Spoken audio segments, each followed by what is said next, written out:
Bienvenue à tous pour ce nouveau numéro de À l'affiche à Cannes, avec aujourd'hui sur la croisette un réalisateur incontournable du cinéma français, Cédric Klapisch. On se souvient bien sûr de ses films Le Péril jeune ou L'Auberge espagnole. Et pour son 15e long métrage, il est enfin en sélection officielle à Cannes avec La venue de l'avenir. Alors entre films d'époque et chronique sociale, il mélange passé et présent pour mieux comprendre notre futur et s'entoure d'une troupe de comédiens, Vincent McCain, Cécile de France, Julia Piaton, mais aussi de jeunes acteurs qui incarnent justement l'avenir du cinéma français, comme Paul Kircher et Vassili Schneider. Deux trajectoires parallèles, deux noms qui montent, deux talents pour la première fois réunis à l'écran.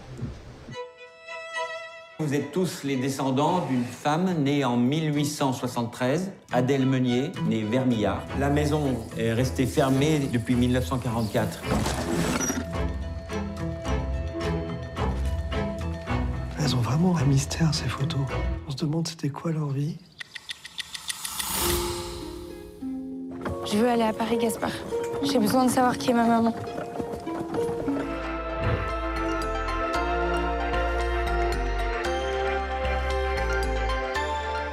Alors moi, je joue Lucien, qui est un photographe au 19e siècle. C'est un photographe fictionnel, hein, il n'a pas réellement existé. Et il est meilleur ami avec Anatole, qui est joué par Paul. Et ils arrivent à Paris pour se découvrir en tant qu'artiste dans la scène parisienne de cette époque. Et ils vont faire la rencontre de Adèle, qui est jouée par Suzanne Lindon. Et voilà, et donc Anatole est peinture. Et moi, voilà, je suis photographe. Et Lucien fait de la photographie parce qu'il ne sait pas dessiner. Mais n'importe quoi. C'est Normand qui débarque à Paris, dans un Paris en pleine émulation, fin 19e siècle. Et on habite dans une vieille auberge dans le film. On se balade, on va faire les courses dans Paris, mais des endroits de Paris, c'est encore complètement la campagne. Mais ça fait pas trop cliché, genre vieux Paris ici? Écoute, Paris, c'est Paris. Hein. C'est vieux, c'est cliché, mais... Je regarde pas comme ça. Je suis obligé de te regarder si je te dessine.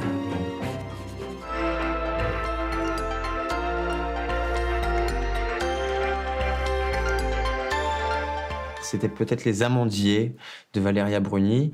C'est le premier film aussi dans lequel je me suis épanoui. C'est mon rêve de coucher avec toi. Moi aussi, c'est mon rêve. Et ensuite, il y a eu Le Comte de Monte Cristo qui peut-être m'a révélé un peu au grand public. Parce que c'est un film qui a fait beaucoup d'entrées. Le premier film d'Adeline Picot, qui s'appelait Tapé chaud, j'avais 17 ans. Je voudrais savoir si tu serais partante pour m'apprendre à moi et quelques potes comment bichot des meufs. Ensuite, film un peu d'initiation, pour moi, c'était Le lycéen de Christophe Honoré.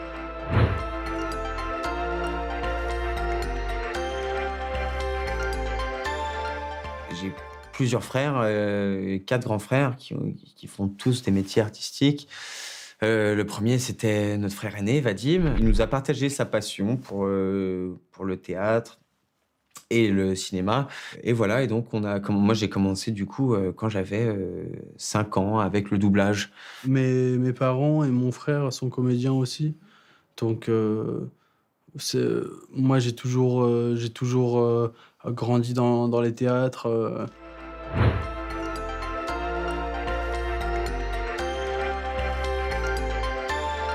Ma première fois au Festival de Cannes, c'était avec Les Amandiers, justement.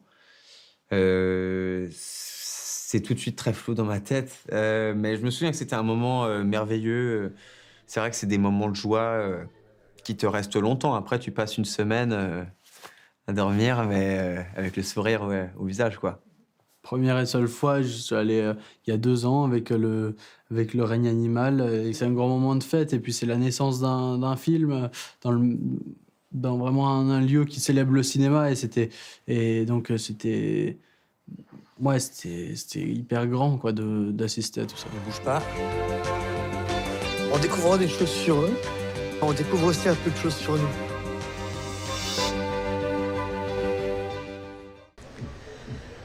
Autre film français cette année à Cannes, Connemara d'Alex Lutz, présenté en sélection officielle.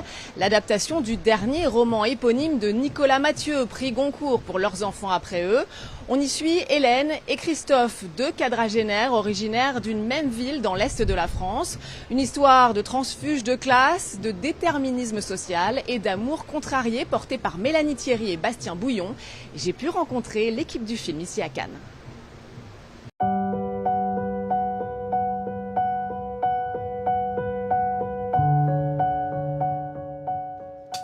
Alex Lutz, bonjour. Bonjour. Merci beaucoup de nous accorder un peu de temps ici à Cannes. On parle donc de votre film Connemara. C'est l'adaptation du roman de Nicolas Mathieu. Justement, racontez-nous un peu la genèse de ce projet. Comment vous vous retrouvez à porter ce roman-là sur grand écran? Je me retrouve à porter cette histoire sur grand écran parce que j'adorais l'écriture de Nicolas depuis très longtemps. Qui a eu prix Goncourt, on le rappelle, pour voilà, leurs enfants prix Goncourt pour Leurs enfants après eux.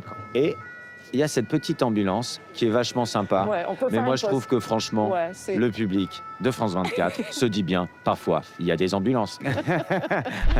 Dans ce livre et dans votre film, il est question de déterminisme social, de plafond de verre, de retour, de ravage du capitalisme. Qu'est-ce que vous vouliez raconter justement en adaptant ce livre? Je voulais respecter une trame par effeuillage, comme ça. Je voulais pas faire des espèces de choix à la serpe.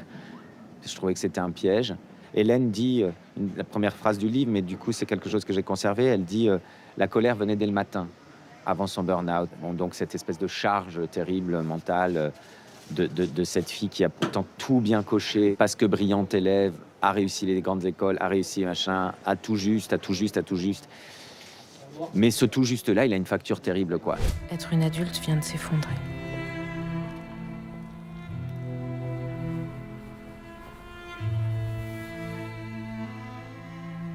Les distances, les écoles, les diplômes.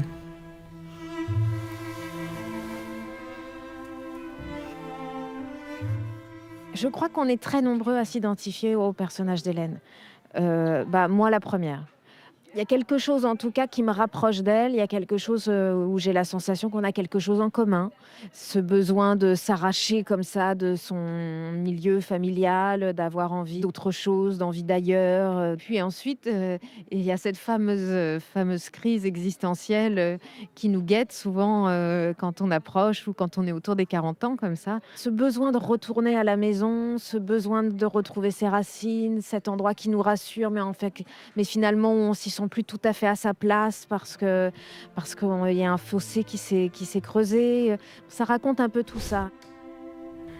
J'ai quitté cette ville pour devenir cette femme efficace et conséquente.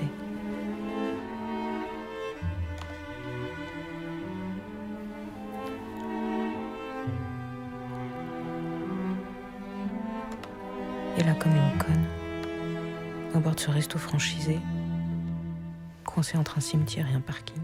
Hélène s'est arrachée à sa Lorraine natale et à son milieu modeste pour aller vivre à Paris, mais elle y est de retour et elle retrouve votre personnage, Christophe, qui à l'inverse, c'est un peu comme si lui, il n'avait pas vraiment bougé, il est resté dans son village natal. Alors oui, il est resté et en plus, il est retourné habiter chez son père. Donc il est, lui aussi, il y a une forme de retour pour lui. C'est un ancien sportif de haut niveau.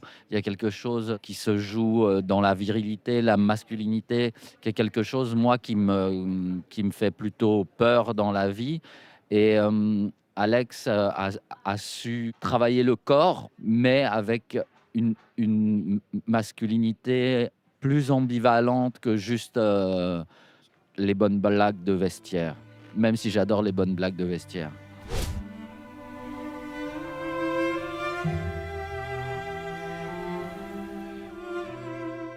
20 années d'efforts n'ont servi à rien.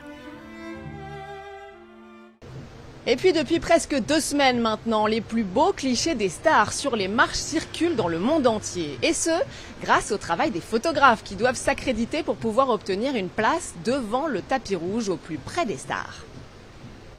Comment accède-t-on au tapis rouge en tant que journaliste? 15h30, direction le Palais des Festivals avec un badge presse, grâce auquel on est autorisé à entrer. On récupère son accréditation pour les marches au 2e étage et il est temps de se changer. Pour travailler en tant que journaliste ou photographe sur le tapis rouge, il faut être entièrement vêtu de noir. 17h15, direction l'entrée du tapis rouge. Chaque journaliste et photographe a une place attitrée, indiquée sur son pass qu'il faut repérer une fois arrivé. Parfois, il faut un peu de temps pour trouver la sienne. Excusez-moi, je peux vous demander la place 31? Celle-là? Can you please check if 31st is here, the number 31st? Thank you so much, sorry for that. Mais on finit par y arriver. Voilà. Ouais, merci beaucoup. A very good spot here, actually. It's nice.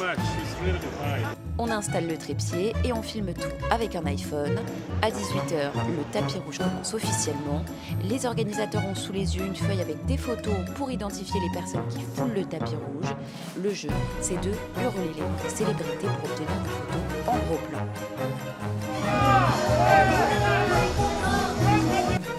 Le tapis rouge dure généralement 2 heures et si vous avez de la chance, vous pourrez filmer des stars incroyables. Et c'est la fin de cette émission sur la Croisette. Pour encore plus d'infos sur le festival et les coulisses de nos tournages, rendez-vous sur france24.com ainsi que sur tous nos réseaux sociaux. On se quitte avec des images de Elle Fanning et Bill Skarsgård sur le tapis rouge pour le film Sentimental Value de Joachim Trier. Son dernier film, Julie en 12 chapitres, avait obtenu le prix d'interprétation féminine en 2021 ici à Cannes. Et nombreux sont à dire qu'il est en bonne place pour figurer au palmarès une nouvelle fois cette année. Mais tout reste ouvert d'ici au palmarès le 24 mai prochain. Je vous laisse vous faire une idée avec quelques images de Sentimental Value et vous dis à très vite. Han ikke her for å ordne med salget, jeg trodde jo det, ja, men ja, han har visst et prosjekt. Hva sa du? Nei, det er jo en bra ting da egentlig, men han skal lage film igjen. Hvilket prosjekt da? Det er det han snakket med deg om. Min film? Den han skrev til meg? Ja, den du ikke ville spille i. Men fikk jeg penger til det? Ja, han må jo det da. Han sa ikke så mye, jeg tror kanskje han ville si det selv. Han spurte om du kom til å være her.